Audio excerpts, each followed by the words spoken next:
So, very good evening, all the participants. Today, we'll be discussing this fast track process. You must be wondering why fast track first? Why not PPIRP?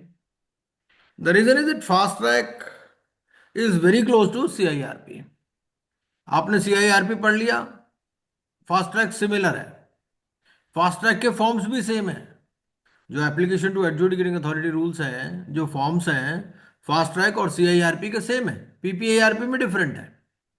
और पीपीआईआरपी थोड़ा ज्यादा detail में है, तो पीपीआईआरपी हम इसके बाद टेकअप करेंगे। तो अभी क्या है, अभी हम करेंगे फास्ट ट्रैक। ठीक है, और कोशिश करेंगे आज ही शायद इसको खत्म कर लें, एक दिन में खत्म हो जाएगा, इसमें कोई खास बात है नहीं, नॉर्मली सीआईआरपी जैसा ही है। तो let me share my screen with you. Fast track process, ठीक है जी। तो my screen is visible. Yes, sir. हाँ, ये क्या बोलता है फास्ट ट्रैक प्रोसेस? इसका नाम ही है fast track corporate insolvency resolution process. मतलब है तो ये सीआईआरपी, लेकिन फास्ट ट्रैक है। और फास्ट ट्रैक है तो it is restricted to only certain types of companies for which notifications may be issued.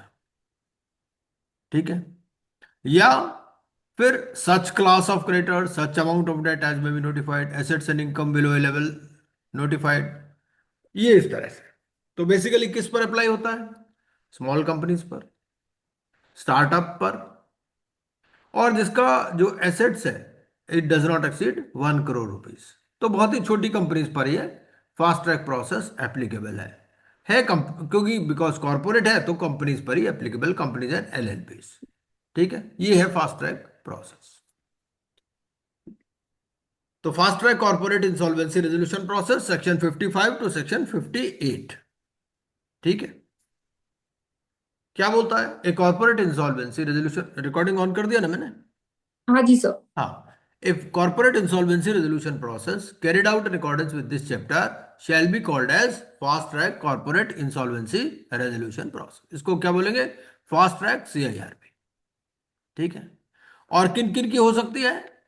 Corporate debtor with assets and income below a level as may be notified by the central government. मतलब central government एक notification issue कर सकती है कि जी इतनी amount तक के assets या इनकम जो है वो इसमें आ जाएगी। Second, corporate debtor with such class of creditors और such amount of debt as may be notified by the central government. भाई कह सकती है कि इस टाइप के क्रेडिटर्स इसमें आएंगे या इतने अमाउंट का डेट आ जाएगा। और such other category of corporate person as may be notified by the central government. तो तीनों के लिए गवर्नमेंट को क्या करना पड़ेगा? नोटिफिकेशन इशू करना पड़ेगा। तो वही इसके अंदर आएंगे। अब हम देखेंगे कि कौन सा नोटिफिकेशन इन्होंने इशू किया है।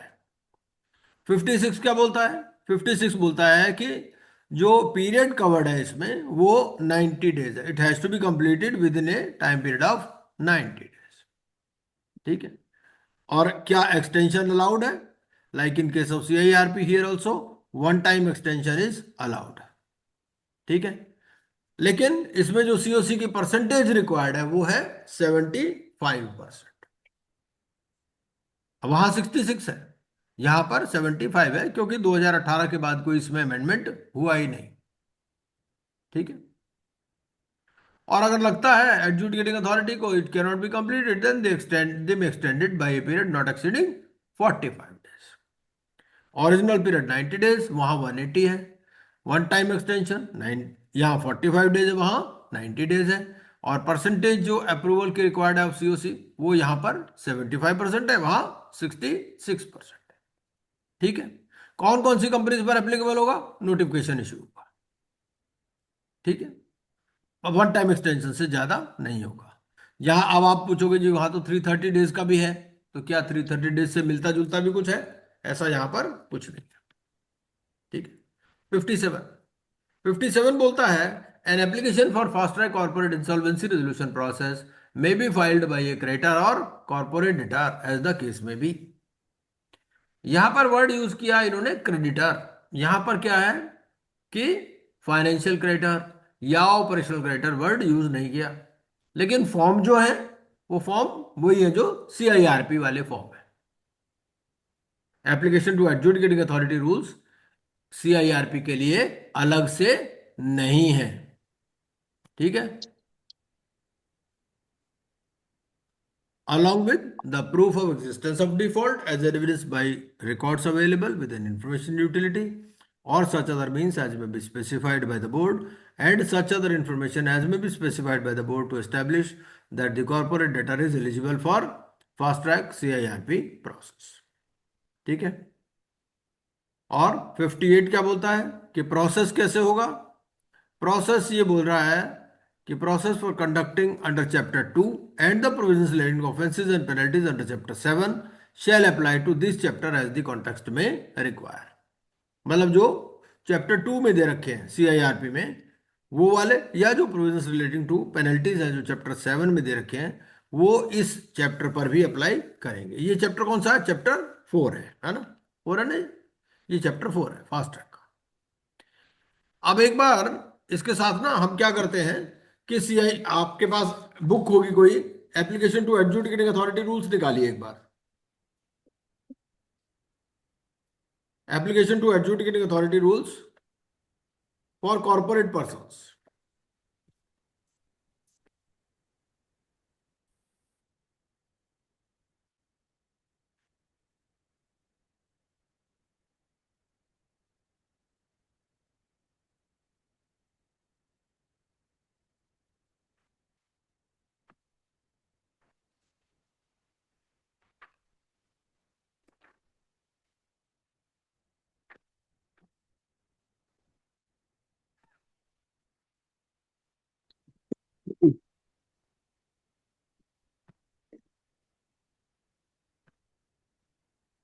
मैं यहाँ भी शेयर करता हूँ एक बार ये।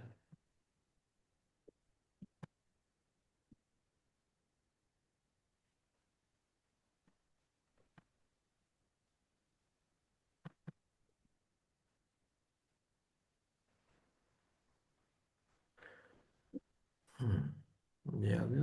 Application to adjudicating authority rules आपके पास आ गए 161। जो हमारा बेयर कोड वाला पीपीटी है उसमें 161।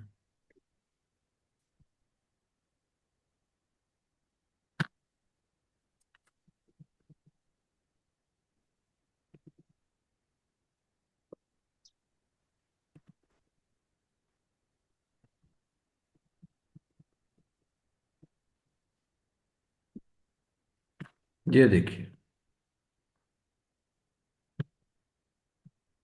ये application to adjudicating authority rules है हमारे। और यहाँ पर अगर हम ये फॉर्म देखें, ये है जी फॉर्म हमारा। अच्छा सर, स्क्रीन शेयर नहीं हो रही है। नहीं हो रही? एक मिनट, अभी यस। शेयर, अभी शेयर करता हूं।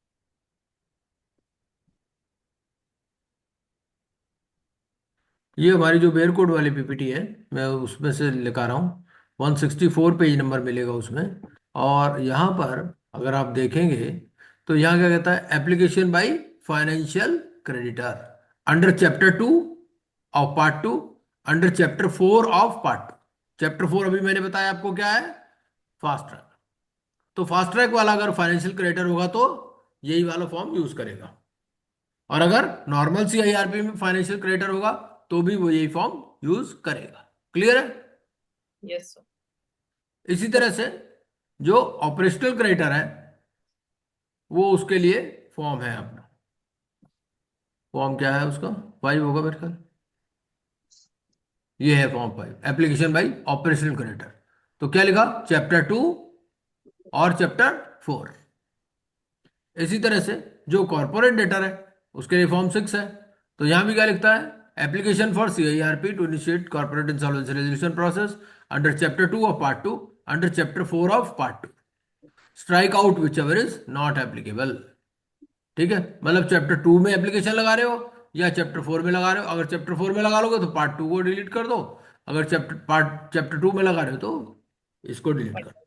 ठीक है, चैप्टर 4 मतलब फॉर्म दोनों के लिए सेम है। चलिए, ये हो गया हमारा 55, 56, 57, 58। चारों कुछ चैप्टर हमने पढ़ लिए, चारों सेक्शंस।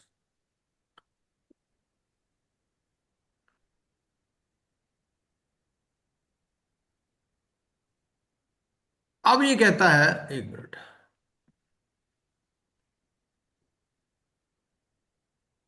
ये तो हो ही गया।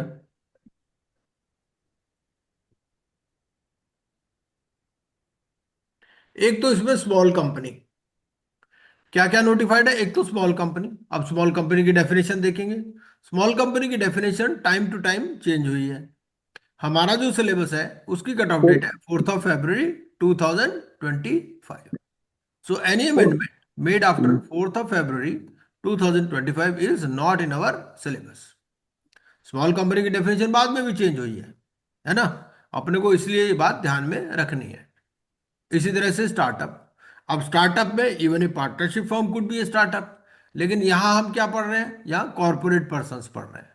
तो कौन सा स्टार्टअप आएगा यहाँ अदर देन पार्टनरशिप फर्म? चाहे वो कंपनी हो चाहे LLP. And an unlisted company with total assets not exceeding 1 crore rupees. तो ये तीन टाइप की कॉर्पोरेट डेटर्स इसमें आएंगे। कौन कौन से? Small companies, startup other than partnership firm, and an unlisted company with total assets not exceeding 1 crore rupees as reported in the books of the preceding financial year. ठीक है। अब एसेट्स क्या होगा? यहाँ एसेट्स का क्या मतलब है?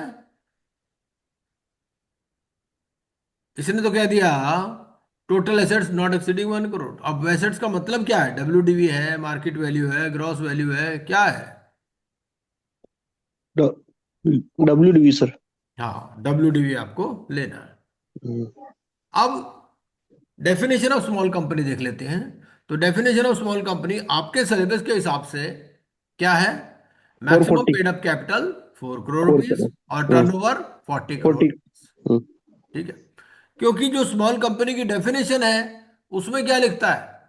उसमें लिखता है paid up share capital equal to और बिलो 4 करोड़ और such a higher amount specified not exceeding more than 10 crore. ठीक है। आज की डेट में 10 करोड़ हो चुका है।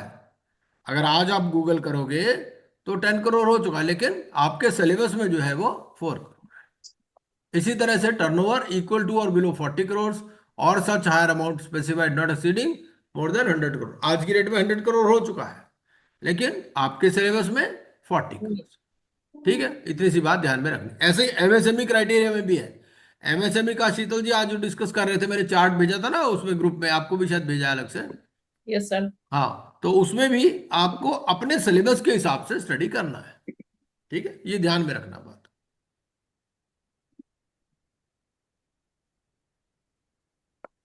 चलिए, ये आप देख लीजिएगा, इसमें कोई खास बात नहीं है। स्मॉल कंपनी, तो स्मॉल कंपनी ये दे रखा है। अब इसमें क्या होता है? अब किस किस पर ये अप्लाई नहीं होता है? अगर होल्डिंग कंपनी है या कोई सब्सिडरी कंपनी है तो फिर ये स्मॉल कंपनी वाली डेफिनेशन उस पर अप्लाई नहीं होगी। या फिर section 8 company, section 8 company can not B A small company. ठीक है। फिर वो लिस्टेड कंपनी नहीं होनी चाहिए। ए कंपनी और body corporate governed by any special act, ये भी नहीं होनी चाहिए। ठीक है। तो अगर आपकी कंपनी होल्डिंग कंपनी है या सब्सिडरी कंपनी है, सेक्शन 8 कंपनी है, या इट्स ए कंपनी और body corporate governed by any special act, या फिर लिस्टेड कंपनी है, तो फिर उसके ऊपर ये क्लॉज अप्लाई नहीं होगी, स्मॉल कंपनी वाली। अब यहां पर लिखा टर्नओवर 40 करोड़ आपके सिलेबस के हिसाब से। तो टर्नओवर का मतलब क्या है? हमें आईबीसी में बता रखा है, हमने सेक्शन 3 में पढ़ा था कि अगर कोई डेफिनेशन यहां ना मिले तो उसको आप contract act, partnership act, companies act, है ना, इनमें देख लेना, या जाओ जोन जोन सा एक्ट एप्लीकेबल हो। तो टर्नओवर की डेफिनेशन आपको कंपनीज एक्ट में दे रखी है। ठीक है। तो टर्नओवर आपका मतलब यहां पर है ग्रॉस अमाउंट ऑफ रेवेन्यू।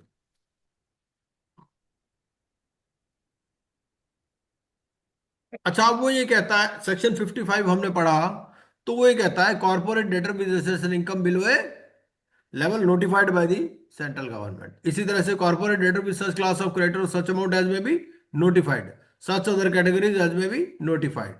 तो ये नोटिफाइड की बात करता है।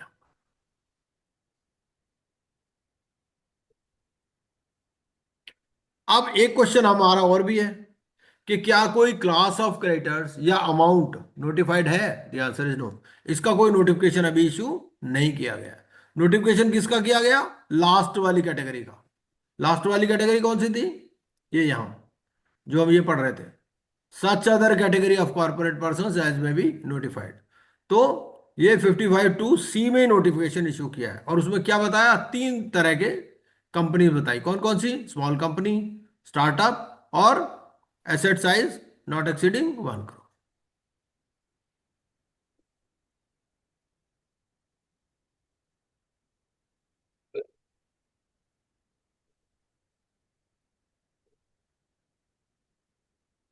ये देख लेंगे। अच्छा, अब ये देखिए, एक कंपनी है, तो अब इस कंपनी को देखिए, क्या ये कंपनी एलिजिबल होगी आपके हिसाब से?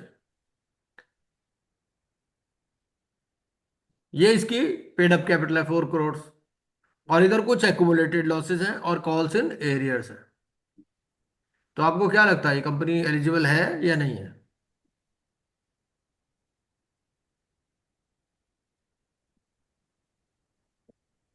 Turnover is not defined, sir. Hmm. Turnover 440 paid up capital 4 crore. Turnover will be 40 crore. Both conditions are satisfied. हम्म। नहीं, पेड अप कैपिटल की रिक्वायरमेंट पूरी हो रही है। Yes, paid up तो है sir, वो तो it will be satisfied. Hmm. But the other condition is hmm. both conditions are simultaneously satisfied, ना sir. तो ये पेडअप कैपिटल इसका एक्सीड हो रहा है। एक्सीड कैसे हो रहा? तो कॉल्स इन अरियर है ना, करेंट पेडअप कैपिटल जो है वो 4 CR है। और कॉल्स इन अरियर ऑलरेडी है, तो जब कॉल्स इन अरियर कॉल वो मांगेगा तो पेडअप कैपिटल बढ़ जाएगा। At least. Hmm. Small company.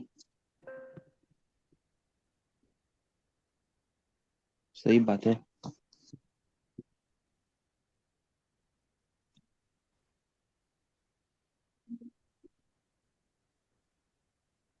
हम्म।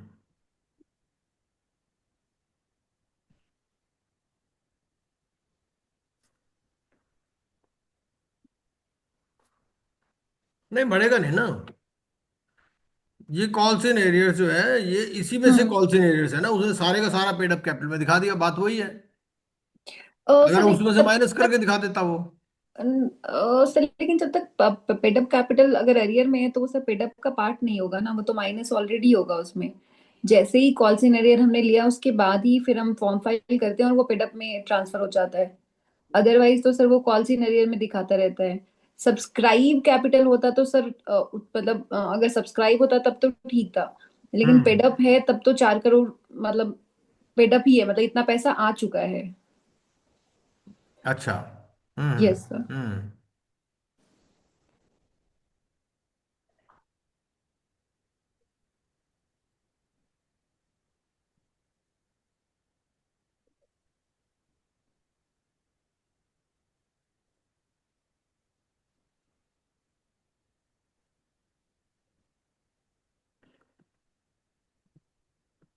अच्छा, ये क्वेश्चंस तो बाद में कर लेंगे, क्योंकि पहले डिस्कशन कर लें हाँ बेसिकली। जी सर। हम्म। इसमें देखो, और ये वाला केस है ये। तो इसमें क्या किया इन्होंने? नोटिफिकेशन एक इशू किया। नोटिफिकेशन में क्या कहा? नोटिफिकेशन में कहा, small company is defined in section 285, startup other than partnership firm, and an unlisted company with total assets not exceeding 1 crore rupees।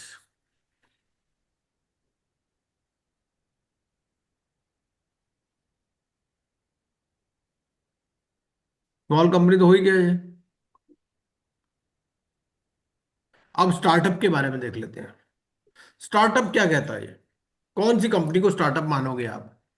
N entity shall be considered as startup if it satisfies all of the following conditions. पहला, it is incorporated or registered as any of the following. या तो private limited company है, partnership firm है, या limited liability partnership है, या 1 person company है। ठीक है। अब पार्टनरशिप फर्म को तो इन्होंने एक्सक्लूड कर दिया, क्योंकि यहां पर हम कॉर्पोरेट्स की बात कर रहे हैं सिर्फ, है ना। तो it can be a private limited company, it can be a LLP, it can be 1 person company. ठीक है। लेकिन क्या है, it should not be formed by splitting up और reconstruction of a business already in existence. ये भी एक important condition है। कई बार क्या होता है कि एक पार्टनरशिप फर्म है, ठीक है, आप पार्टनरशिप फर्म को आप कंपनी में कन्वर्ट करना चाहते हो, और आपका जो मेमोरेंडम ऑफ अंडरस्टैंडिंग है उसमें आपने लिख दिया कि all the assets and liabilities of the partnership this proprietorship firm shall stand transfer to the company. तो उस केस में ये मान लिया जाएगा कि this entity is formed by splitting up और reconstruction of a business already in existence. इसके ऊपर भी सवाल पूछ सकता है वो। फिर उसके बाद क्या है कि it has not completed 10 years since incorporation और रजिस्ट्रेशन एज ए। ये भी जरूरी है कि 10 साल से पुरानी कंपनी नहीं होनी चाहिए। Turnover for any of the financial year has not exceeded 100 crore। Startup की कंडीशन है ये। And it satisfies any of the following conditions: it is working towards innovation of new products, processes or services, or development of new products, processes or services, or improvement of existing products, processes or services। ठीक है। And it is a scalable business model with a high potential of employment generation or wealth creation। तो ये startup की definition है। इसमें दो ही तीन बातें पूछ सकता है वो। एक तो ये पूछ सकता है कि भाई क्या 1% कंपनी आ सकती है स्टार्टअप में, पार्टनरशिप फॉर्म आ सकती है स्टार्टअप में as per this chapter 4। The answer is no. या फिर इसके ऊपर पूछ लेता है कि entity is not formed by splitting up और reconstruction of a business already in existence. जैसे मैंने बताया आपको, एक प्रोप्राइटरशिप है, ऐसे दे देगा प्रोप्राइटरशिप है या पार्टनरशिप है ना, और नाउ द प्रोप्राइटर और partners they want to convert it into a company, है ना।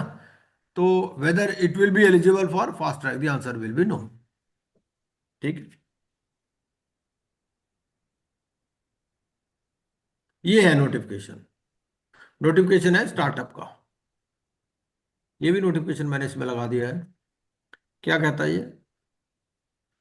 An entity shall be considered a startup up to a period of 10 years from the date of its incorporation or registration, if it is incorporated as a private limited company or registered as a partnership or LLP. Turnover for any of the financial years since incorporation registration has not exceeded 100 crore rupees। कभी भी ऐसा नहीं कि किसी साल में 100 crore rupees cross कर गया हो तो फिर वो एप्लीकेबल नहीं होगा, स्टार्टअप में नहीं कवर होगा।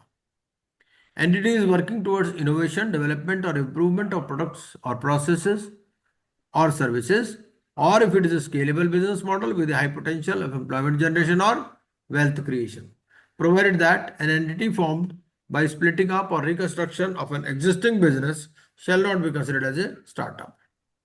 ठीक है। An entity shall cease to be a startup on completion of 10 years from the date of its incorporation or registration, or if its turnover for any previous year exceeds 100 crore rupees। ये है startup के बारे में। इतना ही हमारे काम का है। सेक्शन 55 हमने पहले ही देख लिया, 90 days, और फिर वन टाइम एक्सटेंशन 45 days, और approval percentage 75% by COC। Extension not to be granted more than once. ठीक है। Section 57, it may be filed by a, कुछ बोल रहे हैं आप? कहीं से नो आवाज आ सर, रही है? ना no sir, sorry sir, sorry मैं नहीं ओके किया था सर, सॉरी। ओके, कोई बात। An application for fast track corporate insolvency resolution process may be filed by a creditor और कॉर्पोरेट डेटर। वो मैंने आपको application to adjudicating authority rules में बता दिया है ना। वही फाइनेंशियल क्रेडिटर, ऑपरेशनल क्रेडिटर और कॉर्पोरेट डेटर। फॉर्म सेम है। नॉर्मल CIRP के लिए भी वही फॉर्म यूज होता है और फास्ट ट्रैक के लिए भी वही फॉर्म यूज होता है। और फिर कहता है कि process of conducting CIRP under chapter 2 and the provisions relating to offences and penalties shall apply to this chapter as the context may require।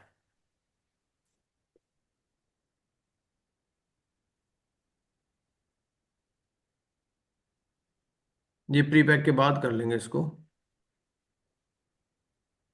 थोड़ा से रेगुलेशंस देख लेते हैं इसके, फास्ट ट्रैक के रेगुलेशंस। सेक्शन तो इतने ही है, 4 ही सेक्शन है, 55, 56, 57 और 58। लेकिन इसके ऊपर कई बार पूरी की पूरी केस स्टडी आ जाती है। केस स्टडी में कहाँ अटकाएगा वो आपको? या तो वो स्मॉल कंपनी में पूछ लेगा स्मॉल कंपनी में है या नहीं कवर्ड है ना, और या फिर ये स्प्लिटिंग अप और रिकंस्ट्रक्शन, उसके अलावा तो कोई खास बात है नहीं।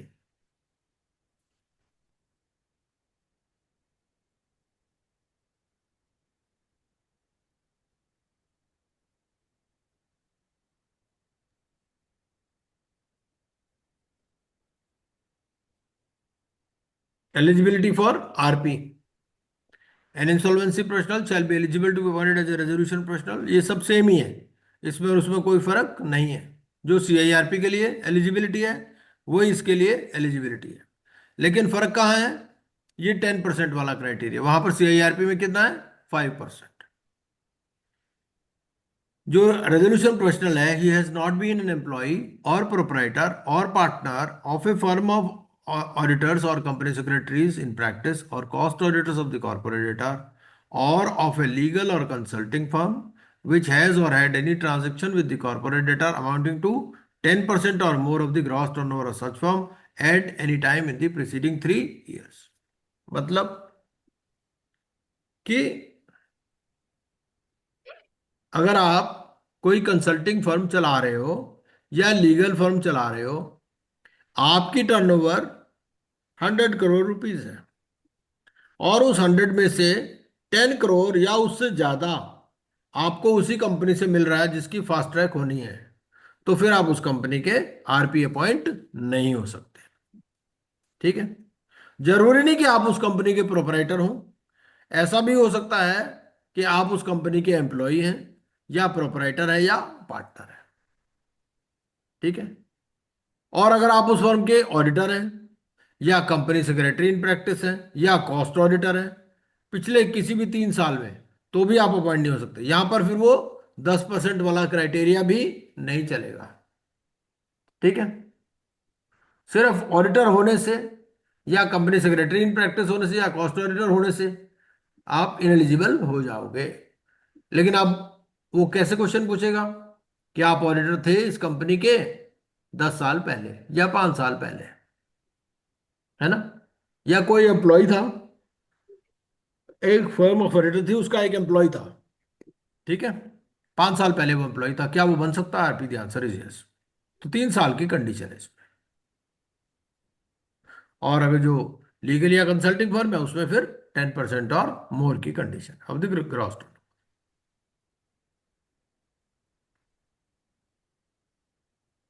Access to books same provision है जैसा सीआईआरपी में है। ठीक है, डिपॉजिटर्स, प्रोफेशनल एडवाइजर्स, जहां से भी वो इंफॉर्मेशन लेना चाहे ले सकता है। एक्सटॉर्शनेट क्रेडिट ट्रांजैक्शन का भी हम सेक्शन पढ़ चुके हैं, सेक्शन 50। वो क्या होगा? When it requires the corporate debtor to make exorbitant payments in respect of the credit provided और are unquestionable under the principles of law relating to contracts. ठीक है, पब्लिक अनाउंसमेंट में भी सेम प्रोविजन है। Normal CIRP में कितने दिन के अंदर अनाउंसमेंट करना है आपको? 5 days। नॉर्मल नॉर्मल में सर, नॉर्मल में सर 3 days सर, 3 days। हाँ, लिक्विडेशन में है 5 डेज, हाँ सर, सॉरी सर। सीआईआरपी में 3 डेज है, और यहां पर भी फास्ट ट्रैक में भी 3 डेज। और पीपीआरपी में 2 days सर। पीपीआईआरपी में तो पब्लिक अनाउंसमेंट पेपर में होता है क्या? नहीं, no no no, yes sir, perfect perfect, right question sir. वहां इट होता ही नहीं, वो तो नहीं होता। P9 इशू करते हैं आप, है ना, जो हाँ क्रेडिटर है नहीं, उनको पब्लिक नोटिस देते हो, पेपर में हाँ, इशू होता ही नहीं वहां। नहीं होता, सही बात है सर। यहाँ पर क्या है, यहाँ पेपर में देना है आपको, यस। एक इंग्लिश और एक regional language newspaper with wide circulation at the location of the registered office and principals office if any of the corporate debtor and any other location where in the opinion of the IRP the corporate debtor conducts material business operations.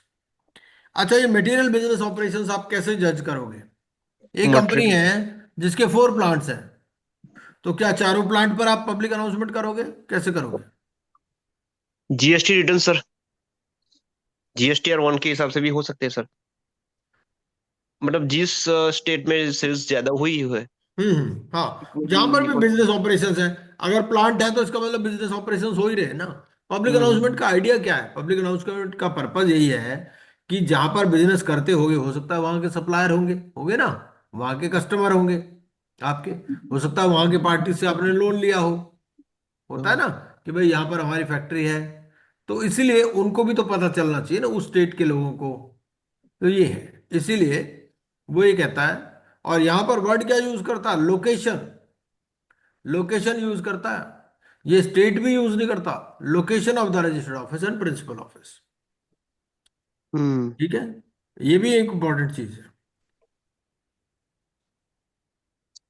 Be yes. hosted on the website if any of the corporate data, and be hosted on the website if any designated by the board for this purpose. Provide the last date for submission of proofs of claim, which shall be 10 days from the date of the appointment of the IRP. तो यहां पर कितना period है, 10 days का। ठीक है, normal सी IRP में कितना पीरियड है, 14 डेज, और लिक्विडेशन में कितना है, 30 डेज। यहां पर कितना हो गया, 10 डेज। ये थोड़ा सा ध्यान में रखना है ना। The applicant shall bear the expenses of the public announcement, which may be reimbursed by the committee to the extent it ratifies them. ठीक है, and expenses on public announcement shall not form part of fast track process costs. ठीक है, proof of claims, operational creditor form उसके लिए है, by post, by electronic means या in person, in form number B. ठीक है, provided that such person may submit supplementary documents or clarifications in support of the claim before the constitution of the committee. ठीक है, and existence of debt may be proved on the basis of records available with information utility, other relevant documents, contract for supply of goods, invoice demanding payment on order of court for financial accounts. ठीक है, simple है, CIRP में भी मिलता जुलता ही लिखा हुआ है। क्लेम्स बाय फाइनेंशियल क्रेडिटर्स, तो फाइनेंशियल क्रेडिटर कौन से फॉर्म में क्लेम फाइल करेंगे, अपना फॉर्म नंबर सी। अच्छा, एक बात ये बता दो कि एक फाइनेंशियल क्रेडिटर है, पहले तो ये बताओ कि अमाउंट ऑफ डिफॉल्ट कितना होना चाहिए फास्ट ट्रैक में। फास्ट ट्रैक में कुछ अमाउंट ऑफ डिफॉल्ट के बारे में तो बोला नहीं। Amount of default 1 CR sir, पहले ही बोला ना सर, 1 करोड़। हाँ हाँ, 1 करोड़ कहाँ बोला। आपने बोला सर, आपने बोला था सर। अच्छा, हाँ। तो अगर फाइनेंशियल क्रेडिटर का डिफॉल्ट हो गया 1 करोड़ रुपए का, तो कौन से फॉर्म नंबर में एप्लीकेशन फाइल करेगा। फाइनेंस सेल्स के लिए तो सर फॉर्म नंबर सी। नहीं, सी तो ये तो क्लेम फॉर्म है ना, हम्म। जो एप्लीकेशन फाइल कर रहा, मैं उसकी बात पूछ रहा हूँ। Okay sir.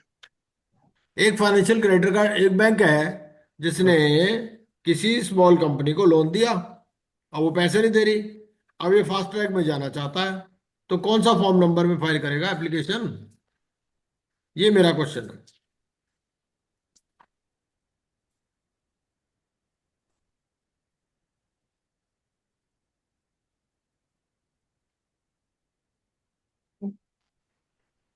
वो तो बताया था ना मैंने, application to adjudicating authority rules में जाओ,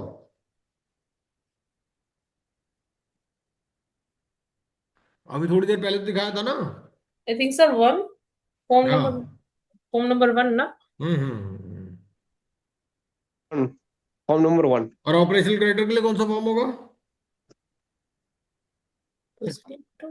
फॉर्म नंबर फॉर्म। 5, है ना। और हम्म। कॉर्पोरेटेड फॉर्म नंबर 6। अरे वो जो सीआईआरपी वाले फॉर्म है वही है, सेम ही है, कोई फर्क थोड़ी है। Yes sir. Regulation 7, 9, 10 है. हाँ, ठीक है जी। तो क्लेम फॉर्म ये सबमिट करेगा फॉर्म नंबर सी में। अच्छा, ये क्या, जो फाइनेंशियल क्रेडिटर है वो बाय पोस्ट दे सकता है क्या फॉर्म, क्लेम फॉर्म। नहीं सर। नहीं, हाँ। सिर्फ इलेक्ट्रॉनिक फॉर्म में। ठीक राइट। है, जो ऑपरेशनल क्रेडिटर है उसके पास तीनों ऑप्शन है। हम्म। वो क्या है, वो दे सकता है इन पर्सन भी दे सकता है, बाय पोस्ट भी दे सकता है, या बाय इलेक्ट्रॉनिक मीन्स। लेकिन जो फाइनेंशियल क्रेडिटर है वो मानते हैं वो लिटरेट है, वो यूज करता है, तो वो इलेक्ट्रॉनिक फॉर्म में ही फॉर्म सबमिट करेगा। ठीक है, okay sir. Workman and employees उनके लिए फॉर्म है, फॉर्म डी। Number D. और इसका भी वही है, इन पर्सन, बाय पोस्ट और बाय इलेक्ट्रॉनिक मीन। भाई वो सोचते हैं वर्कर है, हो सकता है इलिटरेट भी हो, नई ईमेल आईडी यूज करता हो, कोई जरूरी थोड़ी है ना। तो इसके लिए इनको तीनों ऑप्शंस दे रखे हैं। और अगर न्यूमरस वर्कमैन है या एम्प्लॉयज है, तो उनका ऑथराइज रिप्रेजेंटेटिव जो है एक ही क्लेम फॉर्म सबमिट कर सकता है इन फॉर्म नंबर ई। ठीक है। हम्म Existence of dues to workers may be proved individually or collectively on the basis of records available within information utility, other relevant documents, including proof of employment, such as contract of employment for the period for which but such workman or employee is claiming dues. अच्छा, अब आप ये बताइए, बार बार information utility आता है, ठीक है। अब हम्म आप हो आरपी, आप आईआरपी अपॉइंट हो गए, हम्म तो यस इंफॉर्मेशन यूटिलिटी के लिए कौन सा डॉक्यूमेंट लाएगा वो? एक वर्कर क्लेम फाइल कर रहा है अपना, ठीक है। भाई हम्म वर्कर ने क्लेम फाइल कर दिया फॉर्म डी में या फॉर्म ई में, तो इंफॉर्मेशन यूटिलिटी से वो कौन सा डॉक्यूमेंट लाएगा? लिखा ना रिकॉर्ड अवेलेबल विद इन। अब वो इंफॉर्मेशन यूटिलिटी के बाद जाके क्या मांगे, भाई मुझे क्या डॉक्यूमेंट दे दो? सर जो चार्ज क्रिएटेड होगा उसका वो। चार्ज कौन सा क्रिएट होता है? वर्कर का कौन सा चार्ज क्रिएट होता है? सर वर्कमैन के लिए इंफॉर्मेशन यूटिलिटी वाला जो है वो मैंडेटरी नहीं है। नहीं, अगर अगर उसने कोई रिकॉर्ड दिया होगा, हो सकता है रिकॉर्ड दिया हो, हम्म। तो वो कौन सा रिकॉर्ड मांग रहा मांगेगा जा करके, ये मैं पूछ रहा रिकॉर्ड है तो मतलब लेटर ऑफ। स्टोरेज, जो डेटा स्टोर किया है। हूँ। नहीं, अ, वो गया पहुंच गया इन्फॉर्मेशन यूटिलिटी, क्या मांगेगा वो? कहेगा बताओ भाई क्या चाहिए तुम्हें। Sir letter of appointment. Letter of appointment थोड़ी भी इंफॉर्मेशन यूटिलिटी के पास होता है। हम्म।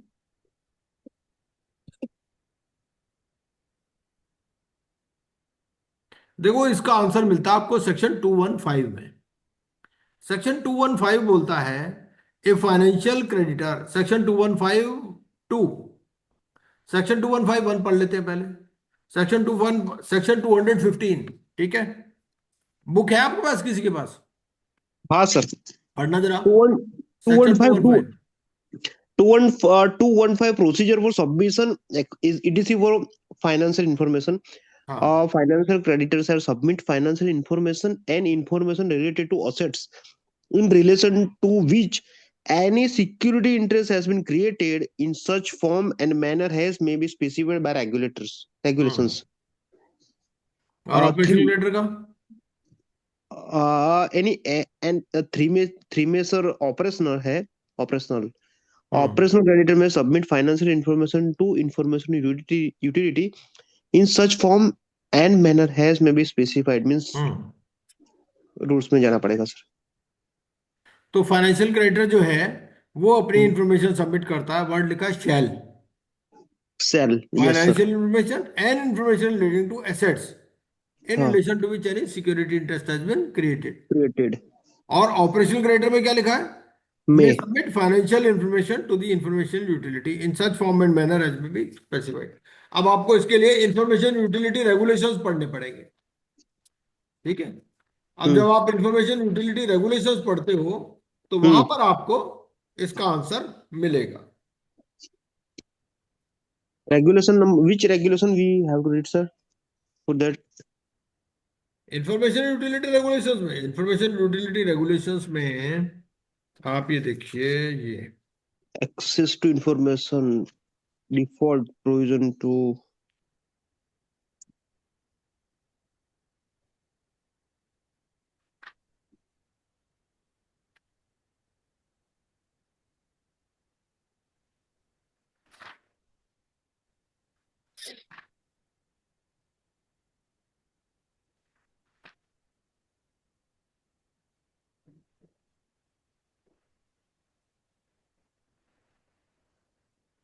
ये आप इसका कोर सर्विसेज में पढ़ेंगे, रेगुलेशन नंबर 18।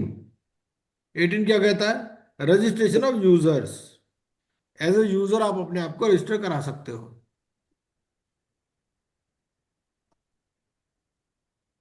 सर कहाँ? Acceptance and receipt of information, regulation 20।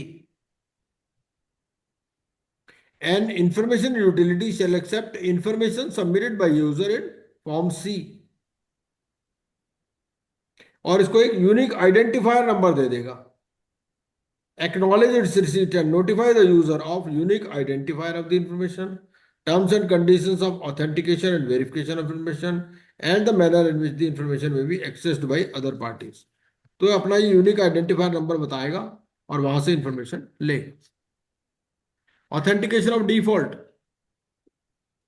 अब जैसे ही किसी कंपनी का डिफॉल्ट होता है, जिन लोगों ने भी रजिस्टर कराया है उसको वो बताता है उस कंपनी के बारे में। मान लीजिए आप एक सप्लायर हो, ठीक है, आपने एक कंपनी को गुड सप्लाई किए, आपने इंफॉर्मेशन यूटिलिटी को बता दिया, इंफॉर्मेशन दे दी, तो जैसे ही उस कंपनी का डिफॉल्ट होगा आपके पास भी इंफॉर्मेशन जाएगी in addition to public announcement. हो सकता है पेपर तो आप जरूरी थोड़ी पढ़ता है कोई आदमी पेपर, आजकल तो पेपर ही बहुत कम लोग पढ़ते हैं, है ना। तो यहां से भी इंफॉर्मेशन जाती है, इंफॉर्मेशन यूटिलिटी से भी, जो लोग इसके पास रजिस्टर्ड होते हैं।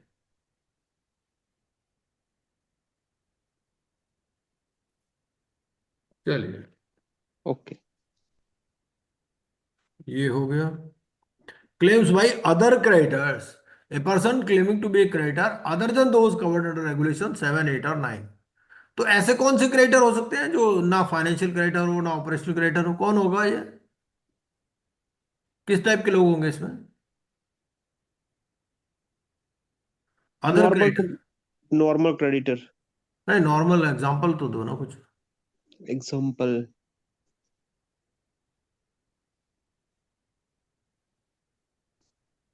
भाई ना वो फाइनेंशियल है, ना वो ऑपरेशनल है, ना वो एम्प्लॉय है, ना वो मतलब वर्कर है। हाँ, मतलब सर सर गवर्नमेंट ड्यूज आएंगे उसमें? हाँ जी। नहीं नहीं गवर्नमेंट ड्यूज? गवर्नमेंट ड्यूज तो ऑपरेशनल क्रेडिटर है ना। ओके। नहीं नहीं, सर और जैसे प्रिंटिंग स्टेशनरी वाला है या फिर वो तो सप्लायर हो गया ना, ऑपरेशनल क्रेडिटर हो गया वो। ओके। मतलब यह सीधी सी बात है, उसने कुछ कंपनी से पैसे लेने हैं, लेकिन ना तो उसने लोन दिया है, ना ही कोई गुड्स या सर्विसेज सप्लाई की है, ना ही वो कोई गवर्नमेंट डिपार्टमेंट है। मान लीजिए कि उसने कुछ शेयर्स के लिए अप्लाई किया था, अब शेयर उसको मिले नहीं, अभी उसका शेयर एप्लीकेशन बनी बाकी है, तो वो शेयर होल्डर तो है नहीं, है ना। ना ही वो ऑपरेशनल क्रेडिटर, ना ही वो फाइनेंशियल क्रेडिटर है। तो फिर इस टाइप के लोग इस अदर क्रेडिटर में आ जाते हैं। एक रेजिड्यू कैटेगरी बना रखी है, फॉर्म ई में सबमिट करो अपना क्लेम। और सर एडवांस वाले भी आएंगे ना सर, एडवांस टू सप्लायर और वेंडर एडवांस वाला देखो, अगर एडवांस गिवन। बेसिकली तो क्या होता है, एडवांस को वो ऑपरेशनल क्रेडिटर ही मानते हैं। Okay sir, okay. अगर मान लीजिए आप गुड सप्लाई कर रहे हो, हम्म है ना, आप गुड सप्लाई कर रहे हो, हम्म तो ओके आपको सर। तो एडवांस देगा ना वो, हाँ हाँ। है कि नहीं। Yes sir, yes sir, yes yes. चलिए, सब्सटेंशियल ऑफ क्लेम्स ये भी हो जाएगा, ये मांग सकते हो आप। Cost of proving the debt, creditor shall bear the cost. Submission of proof of claim, subject to sub regulation 2, a creditor shall submit proof of his claim on or before the last date mentioned in the public announcement। तो 10 दिन का होता है वो period. अच्छा, मान लीजिए आपने प्रूफ ऑफ क्लेम नहीं दिया, तो लास्ट कब तक दे सकते हो? Till the approval of A resolution plan by the committee. तो यह थोड़ा सा चेंज है, इसीलिए मैंने इसको हाईलाइट किया हुआ है। वहां पर क्या है, सीआईआरपी में कब तक क्लेम दे सकते हो?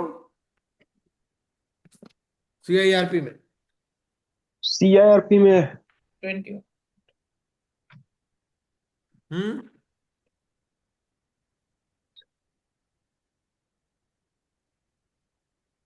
up to 7 days before the date of meeting of the creditors for voting on the resolution plan or the initiation of liquidation।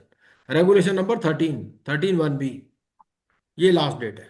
और यहां पर क्या है, till the approval of resolution plan by the committee. ठीक है। Verification of claims, तो verification of claims के लिए कितना पीरियड है यहां पर?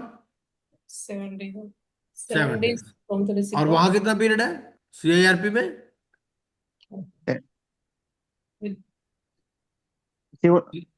सीआईआरपी में 7 कितना कितना पीरियड है for verification of claims? 7 days sir. हाँ, और लिक्विडेशन में? लिक्विडेशन में 30 days सर। हाँ, 30। ठीक है। हम्म, ये 7 days from the last date of the receipt of the claims. Hmm. List और ऑफ सर क्रेडिटर्स किस किस को सर मिलेगी? हाँ जी। सर सर सर सीआईआरपी में भी till the approval of resolution plan we can submit.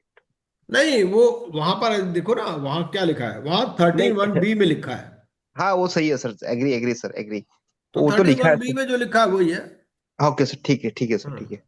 हाँ सर, ठीक है नेक्स्ट। अच्छा, list of creditors shall be available for inspection by the persons who submitted proof of claim, hmm. available for inspection by members, partners, directors, and guarantors of the corporate debtor, displayed on the website if any of the corporate debtor, filed with the adjudicating authority, and presented at the first meeting of the committee. ठीक है। हम्म। Determination of amount of claim, अगर amount precise नहीं है तो वो best estimate करेगा। ठीक है। और हम्म। रिवाइज कर देगा when he receives additional information. Debts in foreign currency जो है they shall be valued in Indian currency at the official exchange rate as on the fast track commencement date. Committee with only operational creditors, ऐसा भी हो सकता है ना कि कोई फाइनेंशियल डेट हो ही नहीं या सारे ही रिलेटेड पार्टीज हैं, तो उस केस में क्या होगा कि committee shall consist of only operational creditors. तो कैसे कमेटी बनेगी उसमें? 18 लार्जेस्ट हाँ ऑपरेशनल क्रेडिट, वन हाँ representative workman, one representative employ. हाँ।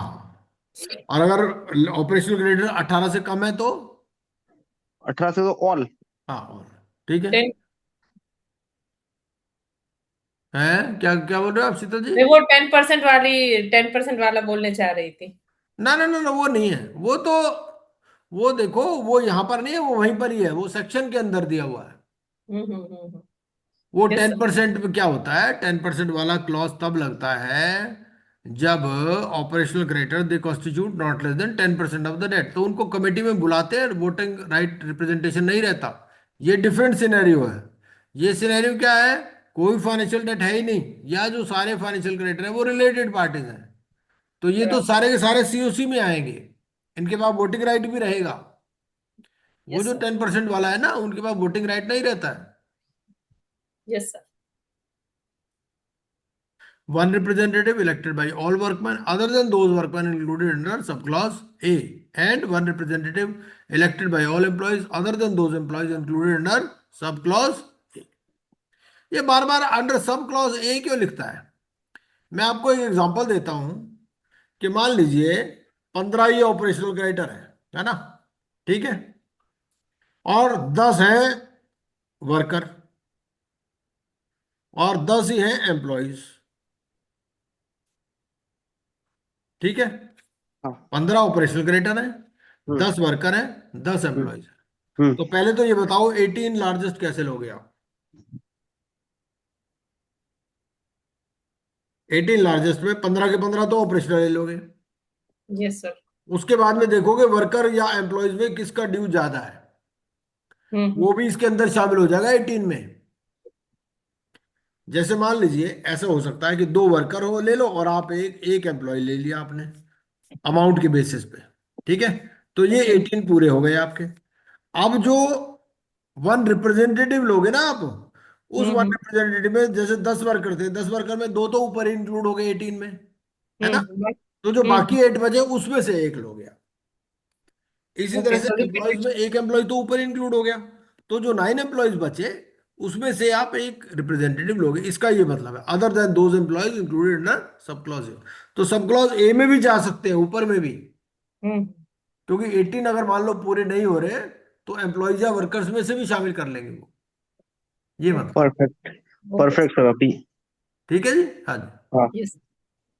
Every member of the committee formed under this regulation shall have voting rights in proportion of the debt due to such creditor or debt represented by such representative as the case may be to the total debt।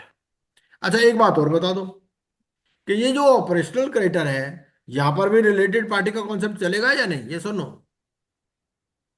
या वो yes सिर्फ sir. Financial में चलता है? नहीं नहीं चलेगा sir, related party चलेगा। तो। वेरी हम्म। गुड। रिलेटेड पार्टी वाला ऑपरेशनल में भी चलता है। ठीक है। वो लिखा भी हुआ है, आप 16(4) पढ़ोगे तो 16(4) में क्या लिखता है, a committee formed under this regulation and its members shall have the same rights, powers, duties and obligations as a committee comprising financial creditors and its members in the case में भी। तो जो फाइनेंशियल क्रेडिटर्स के rights, duties, obligations होते हैं वही इन्हीं के राइट्स, ड्यूटीज और ऑब्लिगेशंस। तो यहां पर भी रिलेटेड पार्टी अगर कोई है तो वो शामिल नहीं हो। ठीक है। For the purpose of this sub-regulation, total debt means the sum of the amount of debt due to the creditors listed in sub-regulation 2A, amount of the aggregate debt due to workmen, amount of aggregate debt due to employees. ठीक है।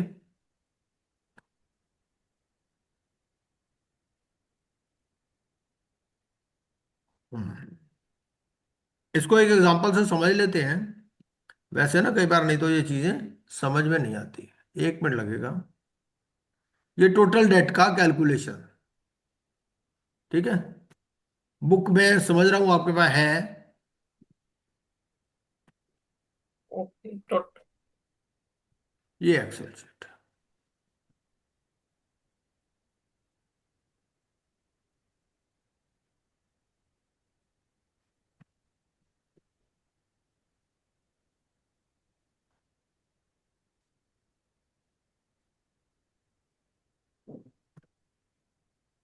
ये नजर आ रहा होगा आपको। मान लीजिए operational creditors हैं आपके 100 करोड़, ठीक है। Hmm.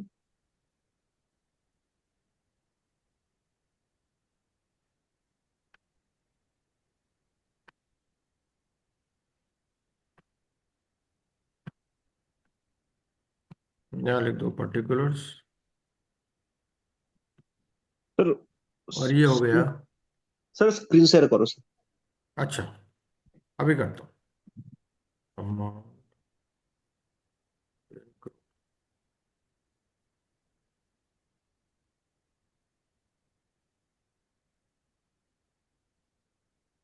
एक मिनट।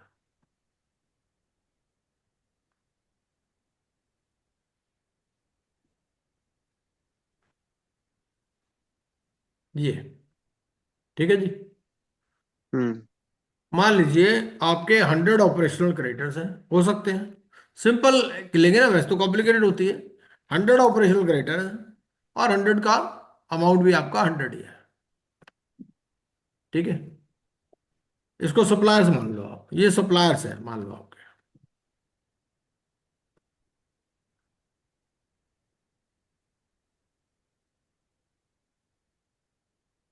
उसके अलावा फिर आपके पास ये एम्प्लॉयज ड्यूज है,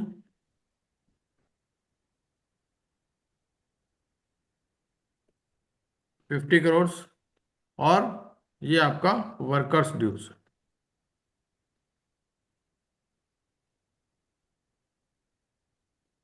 ये भी 50 करोड़। अब आपने रेगुलेशन पढ़ा भी 16।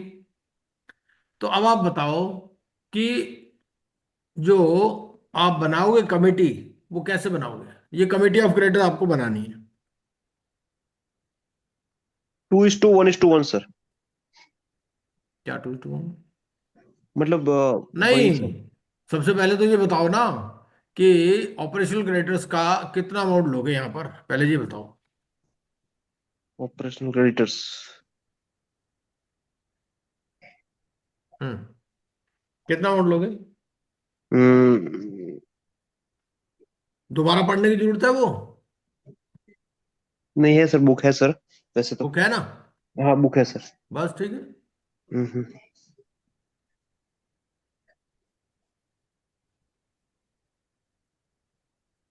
तो बताओ बुक में क्या लिखा है, पढ़ो। For the purpose of this sub regulation, total that means the sum of hmm A, B, C. A, the amount of debt due to a creditor listed in sub regulation 2A. Hmm 2A में 18 largest creditor by value, hmm provided that if the number of operational creditors is less than 18, the committee shall include all such creditors. One हम्म। इसके बाद B तो आएगा अब amount। यहां बताओ कि यहाँ अमाउंट कितना लिखूं मैं। आप कमेटी बनानी है आपको। 18 है ना सर, तो 100 है। 100 में से 18 ले लो सर, 18 लार्जेस्ट। नहीं, मैं तो बता रहा हूँ सबका सेम है। 100 ही सप्लायर है, 100 करोड़ ही ड्यू है उनका। 1-1 करोड़ सबका ड्यू है। तो 18 सर, 18 लेंगे ना सर, 18। वेरी गुड, ठीक है। 18 हो 18। गया। और हाँ। एम्प्लॉयज का? One one one one one Hmm. क्या बना? रिप्रेजेंटेटिव। हम्म। नहीं नहीं, अमाउंट की बात हो रही है। हाँ sorry sir, sorry sir. Committee तो अमाउंट से बनेगी ना, हाँ। एक्सप्लेनेशन में जो पढ़ रहे हो। Amount of the aggregate debt due to the workman.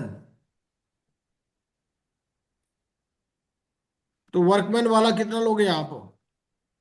ये वन क्वेश्चन है। Representative, one representative elected by one workman other. Representative तो ऊपर आ गया उसके, नहीं, अब तो आप एक्सप्लेनेशन पे पढ़ रहे हो। Yes sir, yes explanation sir, में जो नीचे लिखा टोटल डेट का कैलकुलेशन करना है आपको। यस यहाँ सर। टोटल डेट देना है। तो सीधा सा मैं क्वेश्चन पूछूं कि जो रिप्रेजेंटेटिव है उसका डेटा आएगा या सारे वर्कमैन का डेटा आएगा? भाई इतनी सी बात बता दो। सारे वर्कमैन का सर। Very good. सारे वर्कर्स का आएगा 50। और ऐसे ही एम्प्लॉयज में भी सारे एम्प्लॉयज का आएगा। Yes sir. और ये टोटल हो जाएगा आपका, ये टोटल बन जाएगा। ठीक है ना? Total date. तो ओके। टोटल डेट जो बनेगा आपका वो ये हो 100। जाएगा 18 प्लस 50 प्लस 50। 118। हाँ, 118। और उस हिसाब से फिर वोट शेयर आपका डिसाइड हो जाएगा। यहाँ वोट शेयर आ जाएगा आपका। यहाँ वोट शेयर 18 डिवाइडेड बाई 118। 118। ये इसका वोट शेयर आ गया। ठीक है सर, ठीक है सर, ठीक। समझ रहे हो आप? हाँ सर, हाँ सर। ये मतलब है। Okay sir.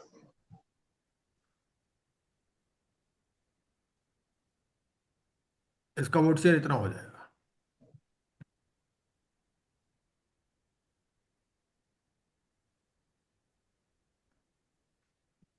ठीक है सर, वो तो इधर ठीक है सर, कोई इशू नहीं है सर। हाँ।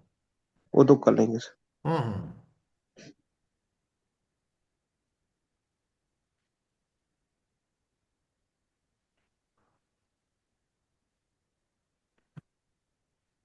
ऐसे ऐसे ये वोट शेयर में हम्म। फिगर्स अलग होंगी, मतलब आप समझ गए ना ये है।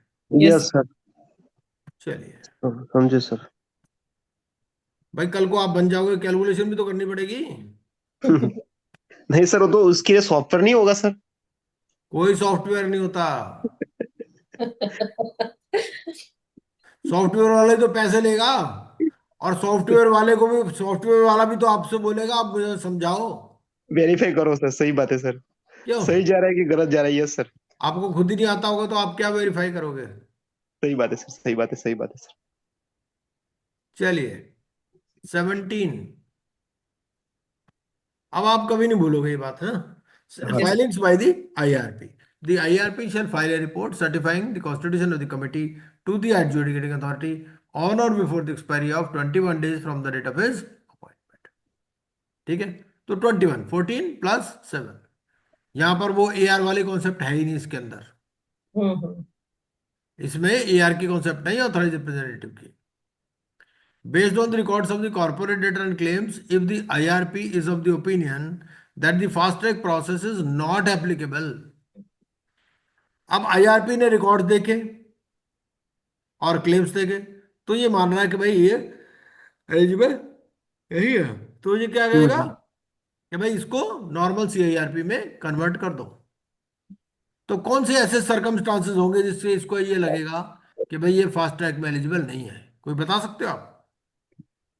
ये कह रहा है कि जी आप IRP हो, IRP ने रिकॉर्ड देखे कॉर्पोरेटर के और क्लेम्स देखे, और उससे उसको लग रहा है भाई ये फास्ट ट्रैक में एलिजिबल नहीं है। तो उसने क्या ऐसा देख लिया रिकॉर्ड में, ये आप बता सकते हो क्या? Puff puff sir. है? पॉफ जो प्रेफरेंशियल अंडर वैल्यू एक्सट्रोटेड। यार प्रेफरेंशियल अंडरवैल्यूड से CIRP फास्ट ट्रैक का क्या मतलब है? वो ये कह रहा है कि कुछ ऐसी चीज है कि IRP को लग रहा है कि भाई ये फास्ट ट्रैक में एलिजिबल नहीं है, इसको नॉर्मल CIRP में भेजो। हम्म। तो ऐसा उसने क्या देख लिया, मेरा क्वेश्चन ये है। हमने कंडीशंस पढ़ी थी। कंडीशंस क्या क्या थी? स्मॉल कंपनी, हाँ सही है सर। स्टार्टअप, एसेट्स और नॉट एक्सीडिंग फिर 1 करोड़। हाँ। अगर मान लो उसके एसेट्स ही 1 करोड़ से एक्सीड होते हैं तो एलिजिबल नहीं होगा वो, हम्म। है ना? सही है sir. Turnover paid up capital exceed हो रही है, या फिर वो स्टार्टअप की डेफिनेशन में क्वालिफाई नहीं कर रहा। तीनों में से किसी में तो करना चाहिए ना उसको। Yes. Yes. अगर तीनों में से किसी में भी नहीं कर रहा तो फिर वो इसमें एप्लीकेबल नहीं है, तो फिर तो उसको ये नॉर्मल CIRP में भेजेंगे, मतलब ये है। ठीक है।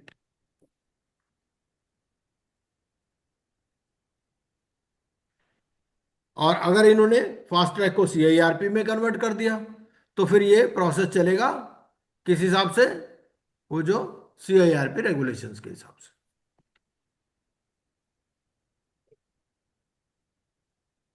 और फर्स्ट मीटिंग आपको करनी है with in 7 days of 7 filing the report under this regulation. ठीक है, 21 days में आपने रिपोर्ट फाइल करनी है और फिर 7 days के अंदर मीटिंग। फर्स्ट में। हाँ। ठीक है, बाकी ये अच्छा, 30। हाँ जी। प्रैक्टिकली कभी ऐसा हो सकता है क्या कि टू बाय द टाइम पहले फास्ट ट्रैक में डाले, फिर पता है कि सीआरपी में तो जाएगा ही, ऐसे कुछ हो सकता है? नहीं देखिए, ऐसा होता है,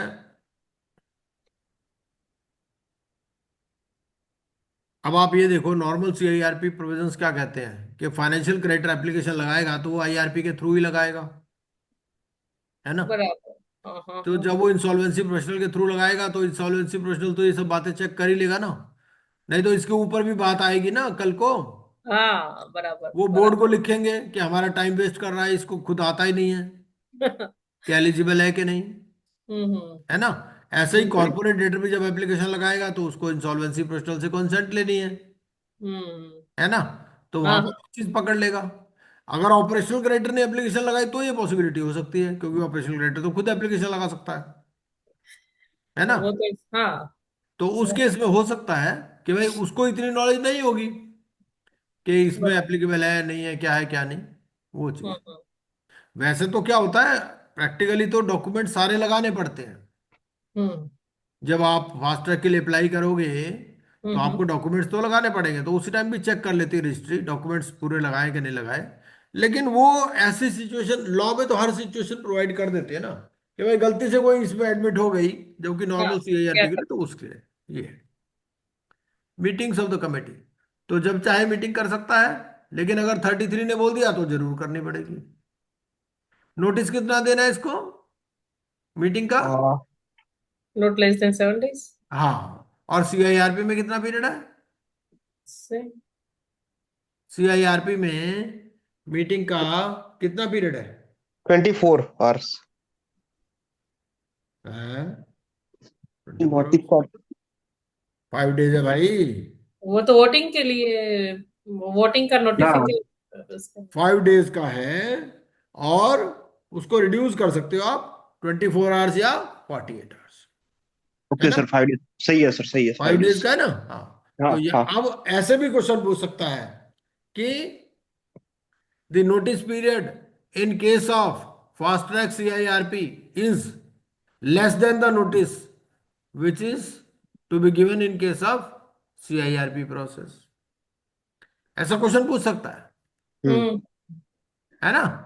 यस, यस। यस और नो ऐसे करके। तो यहां पर पीरियड ज्यादा है, वहां पीरियड कम है। जब ये आदमी उल्टा समझेगा, आदमी सोचेगा CIRP तो बड़ा होता है, तो CIRP में ज्यादा ही होगा नोटिस पीरियड, पर वहां 5 है, यहाँ पर 7 है। In writing to every creditor delivered at the address is provided to the RP, and such notice may be served by hand delivery or by registered post, but in any event be served on every participant by electronic means in accordance with Regulation 20.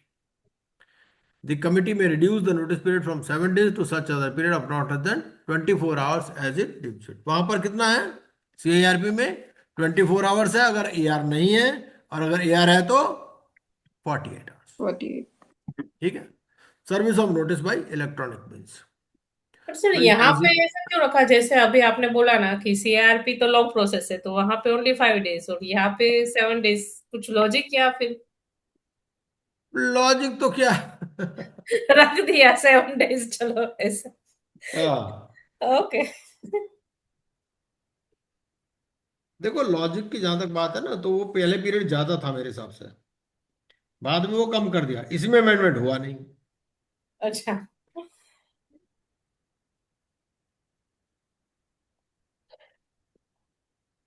ये जो है ना,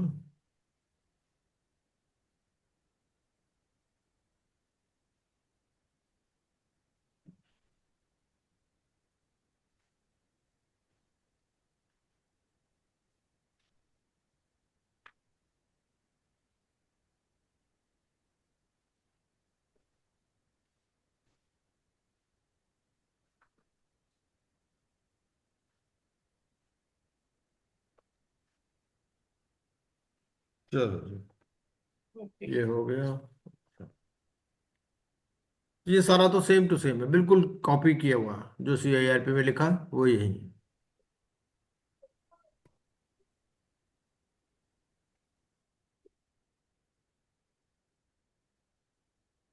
वही कहता, the obligation of the RP shall be satisfied when he transmits the email and he shall not be held responsible for a failure in transmission beyond it's control.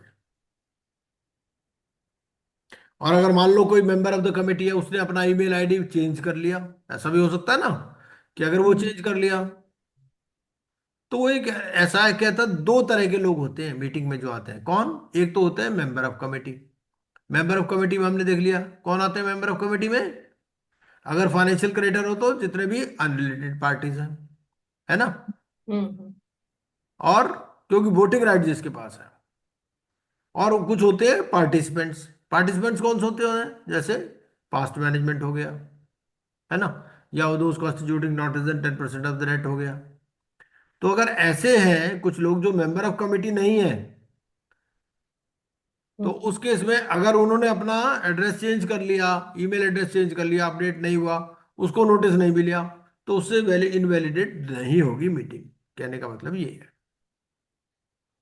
ठीक है। Okay. Notice जो जाएगा उसमें कहा जाएगा कि creditor may attend and vote in the meeting either in person और through an authorised representative, provided that such creditor shall inform the RP in advance of the meeting of the identity of the AR who will attend and vote at the meeting on its behalf। तो meeting से पहले ही उसको अपनी उसकी identity बतानी पड़ेगी, भाई कौन आएगा मीटिंग में। नॉर्मली ईमेल पर हो जाता है ये।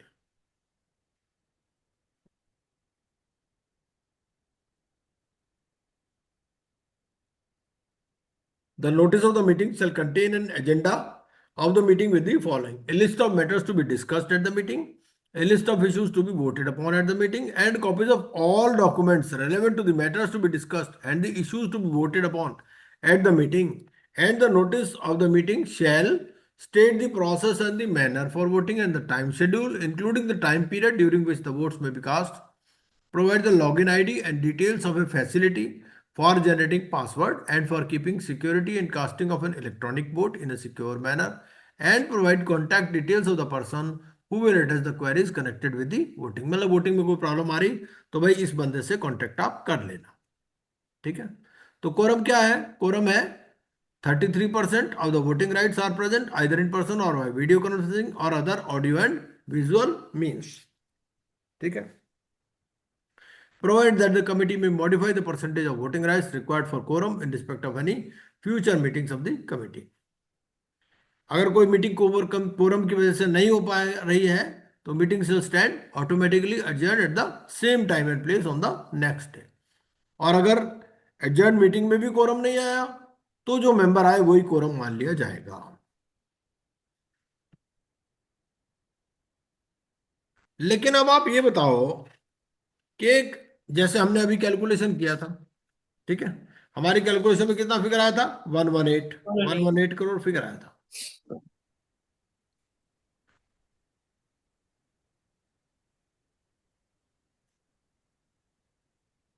अब मान लीजिए कि कोई वोटिंग का मैटर है, ठीक है, तो वोटिंग के मैटर पर मैं इसको एग्जांपल से समझाता हूँ, ऐसे ऐसे क्लैरिटी नहीं आएगी।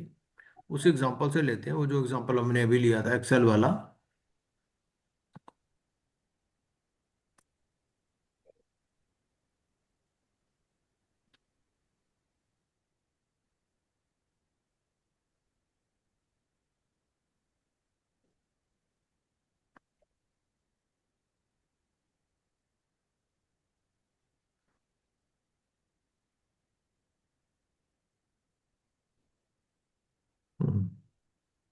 ये वाली शेयर कर देता हूँ। ये दूसरी एक शीट बनी हुई है पहले भी। एक मिनट।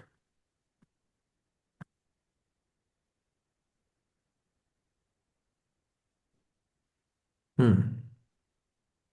ये मेरी शीट नजर आ रही होगी आपको, यस सर। जो पहले कभी एग्जांपल लिया होगा। तो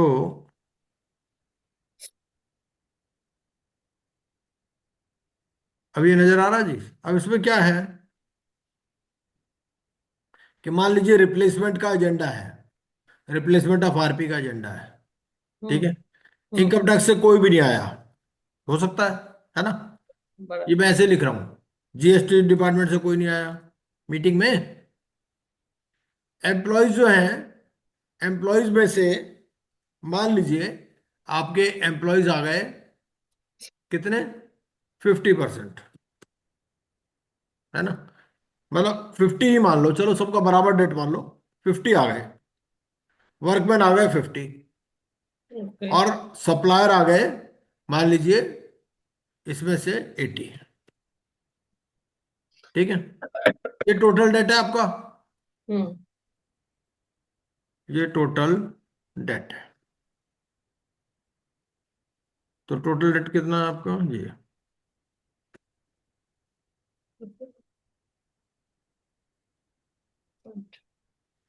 टोटल डेट 460 है। बराबर। और जो अब आए हैं आपके पास, ये आए हैं 180। हम्म। तो अब आप ये बताओ कि जो रिप्लेसमेंट है आरपी का, वो रेजोल्यूशन पास हो सकता है या नहीं हो सकता। सबने कह दिया इसको रिमूव कर दो। ठीक है। ये सारे जो हैं इन फेवर ऑफ रिमूवल है। हम्म। ठीक है। जो भी आए वो सारे फेवर ऑफ रिमूवल है, वो कहते हैं हटाओ इसको। तो अब आप ये बताओ, ये जो रेजोल्यूशन है फॉर रिमूवल, ये पास होगा या फेल होगा, ये क्वेश्चन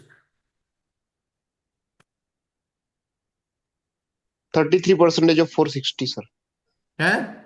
33% ऑफ 460 33 का क्या मतलब है। Minimum quorum.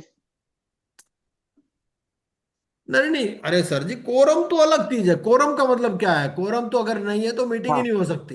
कोरम सॉरी अलग सर चीज सर। है। हाँ हाँ सर। वोटिंग की परसेंटेज अलग है। हाँ सर। मेरे कहने हम्म का मतलब ये है, एक रेजोल्यूशन नोटिस जब दिया था, उसमें एक रेजोल्यूशन था फॉर रिमूवल ऑफ आरपी। हम्म हम्म ये आपके सीओसी है। हम्म 460 करोड़ के टोटल कमिटी है टोटल। और 180 के करीब के आए हैं मीटिंग में। वो सारे कहते हैं भाई इसको रिमूव कर दो। तो मेरा क्वेश्चन ये है कि रेजोल्यूशन पास माना जाएगा, फेल माना जाएगा, ये क्वेश्चन।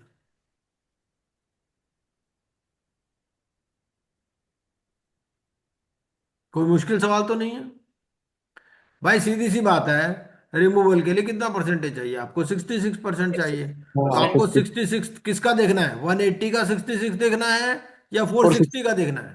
460 का सर। 460 का देखना है, वेरी गुड। 460 का 66 होता नहीं है 180, तो ये रेजोल्यूशन फेल हो जाएगा। ठीक है। वो ये करेगा कि वोटिंग विंडो ओपन करेगा इसके लिए।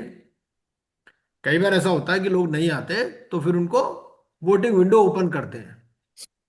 ऐसे तो नहीं तो कभी मीटिंग में आएंगे नहीं लोग, कभी रेजोल्यूशन पास ही नहीं होंगे। तो फिर वो वोटिंग विंडो ओपन रखते हैं, भाई देखो अब आप 24 घंटे में वोट कर दो।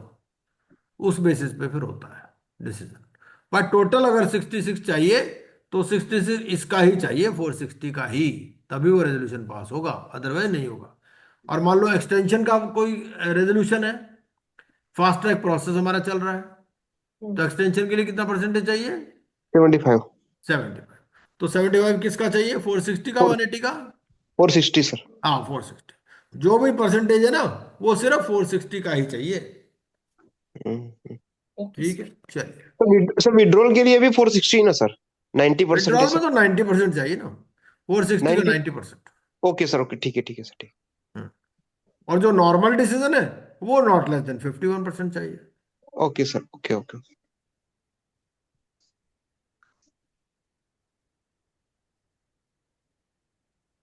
चलिए, यहां पर थे हम लोग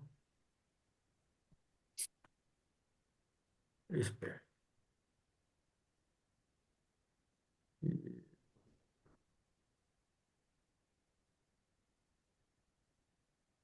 कोरम हो गया, पार्टिसिपेशन हो गया। Conduct of meeting, conduct of meeting में क्या है, आरपी सेलेक्ट एज चेयरपर्सन, सबसे पहले वो रोल कॉल लेगा। ये सारी बातें सीआईआरपी में भी लिखी हैं, यस सर। है ना, कि नाम, whether is attending in the capacity of a member of the committee और एनी अदर पार्टिसिपेंट, ठीक है, whether is representing a member और group of members, location, he has received the agenda, ताकि बाद में वो डिस्प्यूट नहीं कर सके। कई लोग ना बाद में डिस्प्यूट कर देते हैं एडजुडिकेटिंग अथॉरिटी के पास कि जी हमें तो एजेंडा ही नहीं मिला, इसीलिए ये कंफर्म कर लेता है यहीं पर सबसे कि एजेंडा मिल गया ना भाई। ये इसका ये पर्पज है। No other person is attending और has access to the proceedings of the committee of the meeting at the location of that person, ठीक है। The resolution professional shall circulate the minutes of the meeting to all participants by electronic means within 48 hours of the said meeting। तो कितने time में circulate करना है इसको, 48 hours में। और नॉर्मल सीआईआरपी में कितने टाइम में सर्कुलेट करना है, 24 आवर्स। हाँ वहाँ 24 hours. Voting by the committee. The actions listed in section 28(1) shall be considered in meetings or any other may be considered in meetings of the committee। ये देखिए, अब जैसे हमने बताया उसमें 180 लोग आए, तो वो क्या करेगा, वोटिंग विंडो ओपन रखेगा। कैसे, it shall be kept open for 24 hours from the circulation of minutes. Circulation of minutes कितनी देर में करना है उसको, विद इन 48 आवर्स। ये 48 आवर्स मिनिमम पीरियड है, मैक्सिमम पीरियड है, विद इन मतलब मैक्सिमम। हाँ मैक्सिमम। मैक्सिमम पीरियड है। Very good.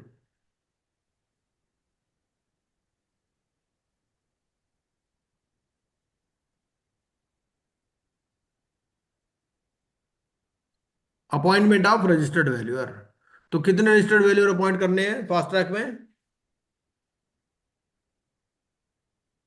One, sir. One. Only one, one value. एक ही है।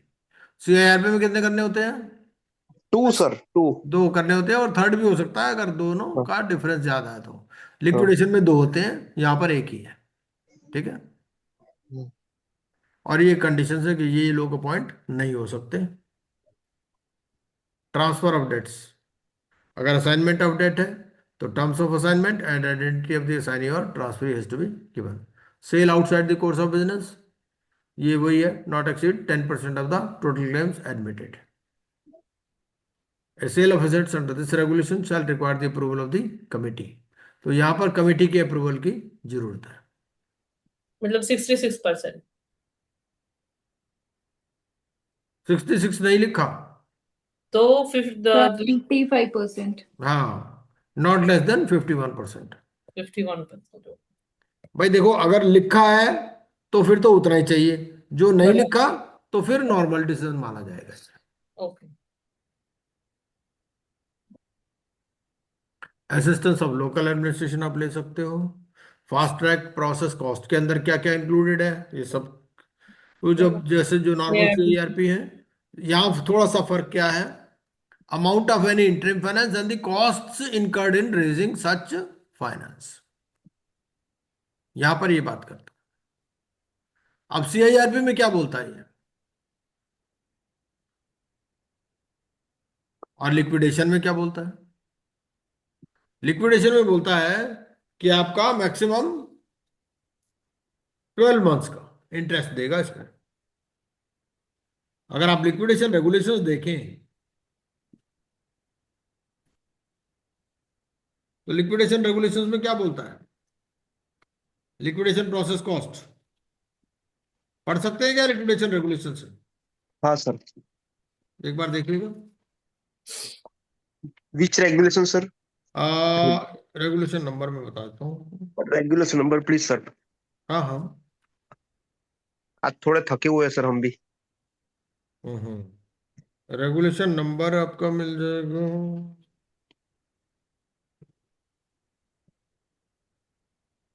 क्लेम। ये आपका इसमें मिल गया, liquid regulation number 2, 2EA। Regulation number 2EA। liquidation cost under subsection 16 of section 5 means. हाँ, इसका पॉइंट नंबर 6 पढ़ लो। Perfect, sir. Perfect. Interest on interim finance for a period of 12 months or for a period from the liquidation commencement date till repayment of interim finance, whichever is lower, sir. हाँ, तो Whichever is वहां पर lower. जो कहता है वो कहता है 12 मंथ्स का पीरियड। यहाँ क्या कह रहा है, ये टोटल दे देगा, अमाउंट ऑफ एन हाँ, interim finance and the cost incurred during such finance. हाँ, ठीक है, हम्म,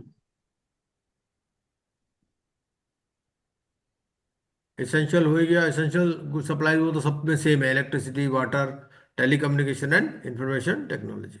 cost of the IRP, the applicant shall fix the expenses to be incurred on or by the IRP, and adjudicating authority shall fix expenses where the applicant has not fixed. Resolution professional costs, the committee shall fix the expenses to be incurred on or by the RP, and the expenses shall constitute fast track process costs. Fair value and liquidation value, registered valuer shall give the fair value and liquidation value. Information memorandum, subject to sub-regulation 4, the resolution professional shall submit the information memorandum in an electronic form to each member of the committee within 2 weeks of his appointment as RP, and each prospective resolution applicant latest by the date of invitation of resolution plan under clause H of subsection 2 of section 25। और क्या क्या रहेगा इसमें, ये सब बातें वही है जो CIRP में इंफॉर्मेशन मेमोरेंडम है ना, सबसे। इन्विटेशन फॉर रेजोल्यूशन प्लान्स कब तक होना है, at least 15 days before the last date of submission of resolution plans. Indies. Mandatory contents, liquidation value due to the operational creditors and provide for such payment in priority to any financial creditor which shall in any event be made before the expiry of 30 days after the approval of a resolution plan by the adjudicating authority। यहां पर period भी दे दिया, ऐसी कोई time limit नहीं दे रखी CIRP में। यहां क्या कहता है कि आपको लिक्विडेशन वैल्यू पेमेंट करनी है ऑपरेशनल क्रेडिटर्स को before the expiry of 30 days after the approval of A resolution plan by the adjudicating authority.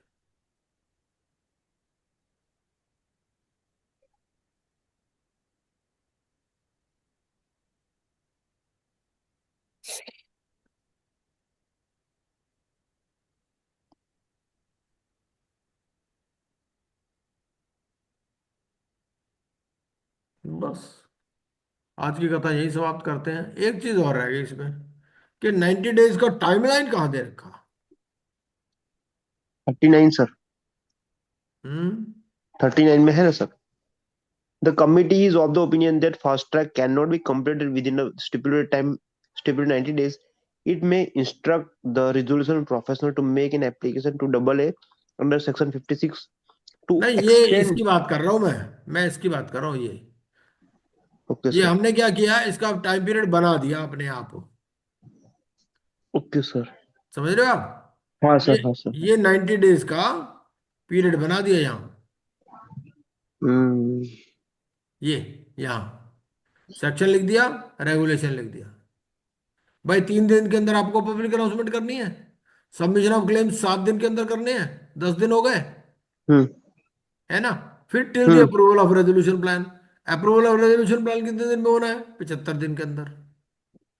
75 दिन में क्यों होना है, क्योंकि 15 दिन आपको एडजुडिकेटिंग अथॉरिटी को देने हैं, इसीलिए 90 - 75 उल्टा कैलकुलेशन किया।